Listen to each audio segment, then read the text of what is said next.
That's a hard question to come up with a formula. I think it is based on, in terms of staffing and resources, it is best based on school to school. You know, what those opportunities are and what the struggles are from school to school.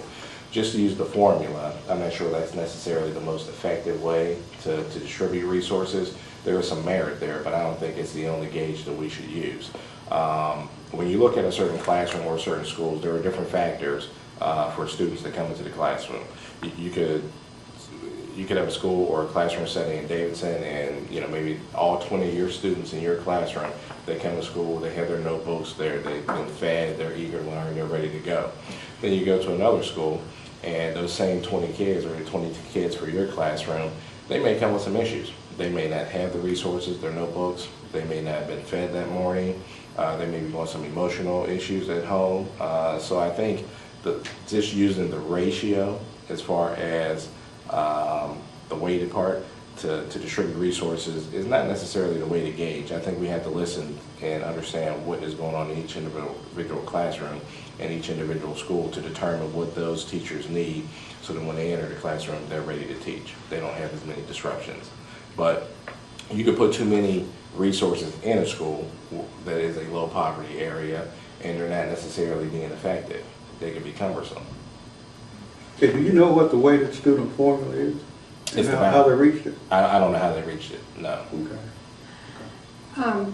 Well, so I'm hearing, if I understand correctly, that you think it should sort of be each classroom in each school.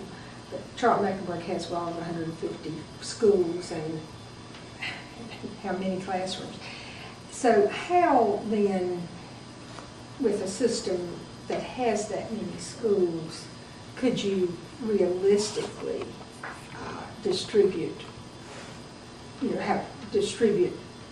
expect to have a policy or have an ability or direction for the superintendent to distribute resources? I think the key is flexibility. The superintendent being in touch with principals throughout their schools and asking them what their needs are for their particular school. The principal brings that information back to the superintendent in terms of what they see the needs are for their school based on classroom to classroom and teacher input. That's how you would distribute it realistically in a more fair way to sort of tackle the issues that each school may face.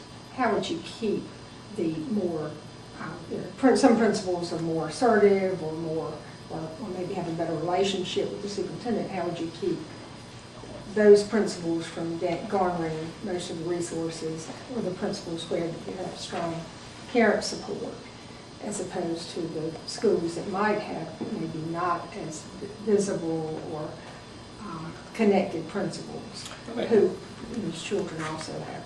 Well, I think some of it would be obvious in terms of test scores and in terms of achievement, that some schools need a little more attention than some other schools. Some schools that may be higher performing schools, they may have a very active PTA association or more parent involvement in that school, and they may still be pushing for more resources. Whereas you go to another school, the PTA or the parent input may not be as strong, but you can see the test scores are not as high as some of the other schools. So then what is the solution? Are those kids coming to school hungry? Is it a nutrition issue? Do we not have enough teacher assistants in the classroom? Do we have some teachers that may be underperforming in the classroom?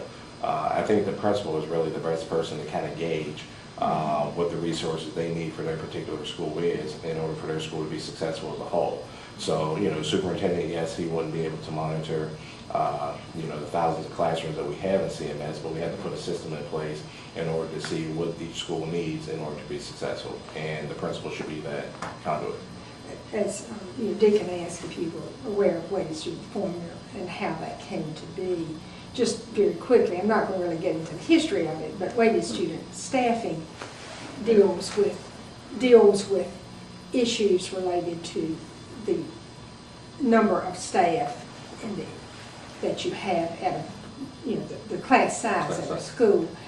There are also issues when you're talking about resource equity that have to do with the quality of teachers at each school. Mm-hmm. Are you saying that you don't see that there would be any level of experience or level of quality of teacher that would be expected in all schools? Well, you expect quality educators in every single classroom. As children pass through the doors of CMS, they deserve our best. Anything less, we're doing harm to those students. So everyone deserves a great educator, a great teacher. The focus, I believe, for CMS, we need to focus on making students master learners, not test takers, but master learners. And if I'm a teacher, just hypothetically, if I'm a teacher and I'm a good teacher, and you compare me to someone that we would consider to be a great teacher, if you were to expand my classroom size by 2 or 3 students and I'm the great teacher, that really wouldn't disrupt my flow or my management or my style of teaching. I would be able to absorb a larger classroom. Now you take another teacher that has more issues in their classroom or may only be a good teacher, you may do harm to expand that classroom size for that teacher. So I think it is individually based, and I believe the principal is the key person to help bring that information back to the superintendent in order to figure out how we're going to do assignments and if we can expand or if we can vary from that ratio.